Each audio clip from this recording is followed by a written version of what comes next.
नमस्कार, राधे राधे, हर हर गंगे।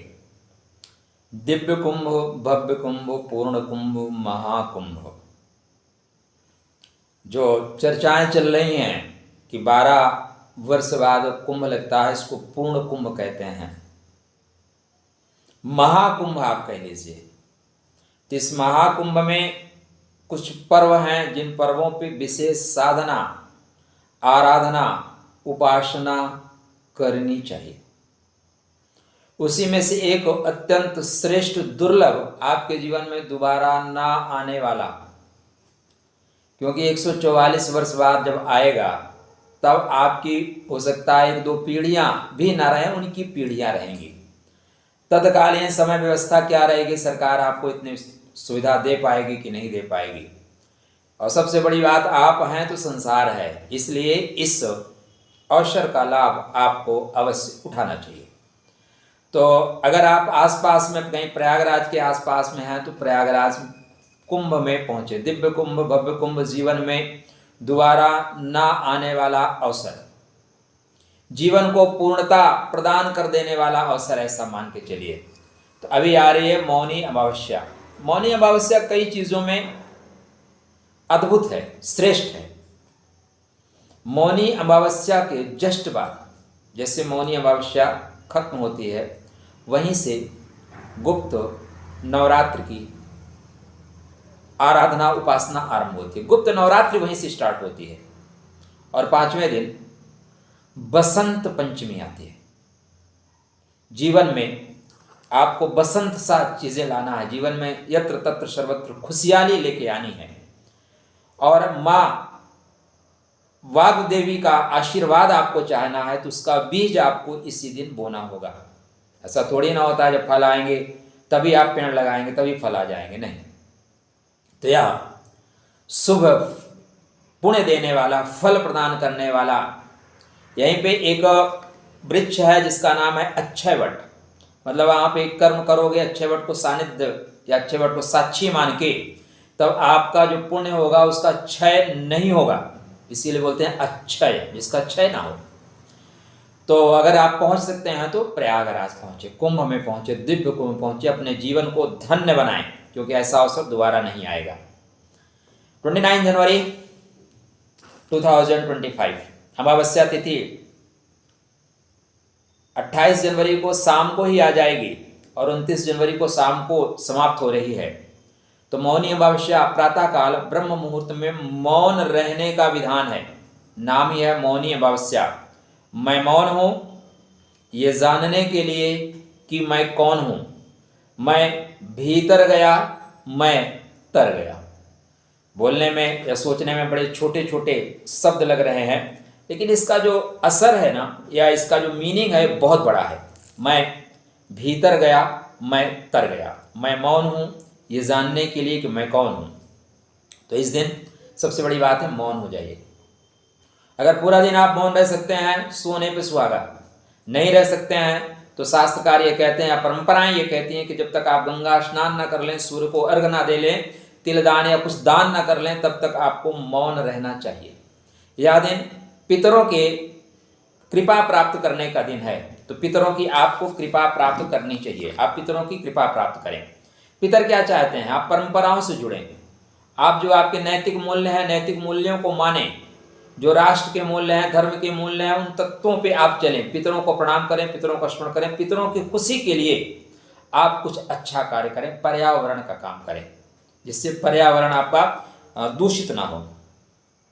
और साथ में क्या कर सकते हैं, तो इस दिन गंगा जी में स्नान करने के बाद पहला काम करिएगा, सूर्य नारायण को अर्घ दीजिएगा। उसके बाद पितरों को अर्घ दीजिएगा, ठीक है ना। ओम पितृदेवताभ्यो नमः, या जो भी मंत्र आपको आता है, ठीक है। फिर सूर्य नारायण को पहले अर्घ दीजिएगा। कहीं कहीं शास्त्रकार कहते हैं कि पहले पितरों को दे लीजिए, हालांकि ये परंपराओं में है, जो भी आप कर सकते हैं वो करिए। इस दिन आप व्रत रहिए और साथ में भगवान विष्णु की आराधना, उपासना भी करिए। जो कुछ हो सकता है ना, पत्रम पुष्पम फलम तोयम, क्षमता के अनुसार इस दिन दान करिए। इस दिन अन्नदान का बहुत बड़ा महत्व है। आपको राहु केतु शनि पीड़ा दे रहे हैं तो आप अन्नदान करिए। कुंभ में जो लोग खाना खिला रहे हैं लोगों को, उनके संग उनके सपोर्ट में आइए, उन लोगों का साथ दीजिए। उनके अगर आप स्वतः नहीं पहुंच पा रहे हैं तो उनको सपोर्ट करके बोलिए कि हमारी तरफ से भी कुछ खिला दिया जाए या दान कर दिया जाए। कम्बल का दान करना, तिल का दान करना, अन्न का दान करना, किसी को वस्त्र दान करना। इवन देन जो महात्मा टहल रहे हैं उनको आप कम्बल दान दे दो, जूते का दान दे दो। ये सब काम करके चलेगा, बहुत सुंदर फल मिलेगा। ठीक। इस दिन वट का वृक्ष लगाना, आंवले का वृक्ष लगाना, पीपल का वृक्ष लगाना आपके जीवन में सभी तरह की समस्याओं को समाप्त कर देती है और पितरों से आपको विशेष एनर्जी, विशेष कृपा मिलती है। करिएगा। अगर आपको मौका मिल सका तो उसके बाद प्रयागराज स्नान कर, अगर आप प्रयागराज में हैं तो क्या दुनिया के किसी कोने में भी है, पवित्रतम स्थान जो नदी है वहाँ पे जाइएगा, स्नान करिएगा। नहीं जा सकते तो गंगा चाहिए, यमुना चाहिए, गोदावरी, सरस्वती, नर्मदे, सबको बुला लीजिए। जरूरी नहीं आप संस्कृत में बुलाइए, हिंदी में बुला लीजिए, आ जाएंगे। उनको बुला के पवित्रतम तरीके से स्नान करिए, सबको प्रणाम करके आगे बढ़िए। तो यह जो दिन है दिव्यतम सुभत्व को प्रदान करने वाला, जीवन की समस्त परेशानियों को खत्म करने वाला, शनि राहु इत्यादि ग्रह दोष को दूर करने वाला। वहाँ पे इसमें पंछी बहुत टहल रहे हैं या नदी के किनारे, आप उनको कुछ खिलाइए, मछलियों को आटा डाल दीजिए। छोटे छोटे उपाय। देखो दवा बहुत थोड़ी होती है। कोरोना का इंजेक्शन आपने लगवाया ना, कितना था? थोड़ा सा। वो इंजेक्शन कोरोना जैसी महामारी को भी काबू में कर लिया। तो इसी तरह जब आप ये उपाय करते हैं ना, बहुत छोटे छोटे उपाय, लेकिन जीवन में आपके संघर्षों को विराम दे देते हैं, संघर्षों को खत्म कर देते हैं, परेशानियों को खत्म कर देते हैं। तो गंगा स्नान करने के पश्चात यदि आपको मौका मिले तो लेटे हुए हनुमान जी, बड़े हनुमान जी, उनका भी दर्शन करना। और यदि आपके पास समय हो, उस दिन व्यवस्था हो, बहुत भी भाग दौड़ मत करिएगा, तो आप अक्षय वट का दर्शन करिएगा। पत्ता तोड़ने की कोशिश मत करिएगा, क्योंकि एक एक पत्ते तोड़ोगे तो अक्षय वट के पत्ते खत्म हो जाएंगे। अक्षय वट खत्म नहीं होगा। आप 15वीं शताब्दी में वहाँ पर जाके कथा पढ़ेंगे तो तत्कालीन राजा, मतलब जो आतंकवादी टाइप लोग थे, इनको आतंकवादी कहिए, ये दूसरों को, संस्कृत को नष्ट करते थे। एक कुमार विश्वास बड़ी अच्छी लाइन कहते हैं कि मस्जिदें तूने बनाई मंदिरों को तोड़ कर, क्या मस्जिदें बन नहीं सकती थी मंदिरों को छोड़कर? हालांकि किसी और की लाइन है, बट इनका उद्देश्य था आपकी धर्म संस्कृति को ह्रास करना। तो उसको अक्षय वट को कटवा के लोहे के चद्दर से ढक दिया गया था। क्योंकि मैं प्रयागवासी हूँ, मुझे सारी कहानी पता है। तो वहाँ पे जाने का मौका मिले तो परिक्रमा करके आइएगा। धर्म के जो चिन्ह हैं उनका रक्षण करना आपकी जिम्मेदारी है। और आपने जो सरकार का चयन किया है वो सरकार आपके कामों के लिए कर रही है। छोटा छोटा चीज़ मत पढ़ना, लहसुन प्याज के चक्कर मत पढ़ना, बड़े उद्देश्य की तरफ सदैव नजर रखना। ठीक है। तो यह अवसर धर्म को, राष्ट्र को मजबूत करने का है, अपने पूर्वजों की परंपराओं के अनुसरण करने का है, उनके साथ चलने का है। और इस दिन दिया हुआ आपका दान आपको अनंत कोटि फल प्रदान करने वाला है। इसलिए अपने क्षमता के अनुसार गंगा स्नान करने के पश्चात दूसरा एक और काम करिएगा। एक वीडियो मैंने देखा, एक महात्मा थे, वो कांटों पे लेटे हुए हैं और कोई 10 रुपये 5 रुपये फेंक जा रहा है। एक बेवकूफ़ महिला जो अपने आप को पढ़े लिखे का दम्भ करती है, वो जाके उनसे बोलती हैं इनका हम पर्दाफाश करते हैं।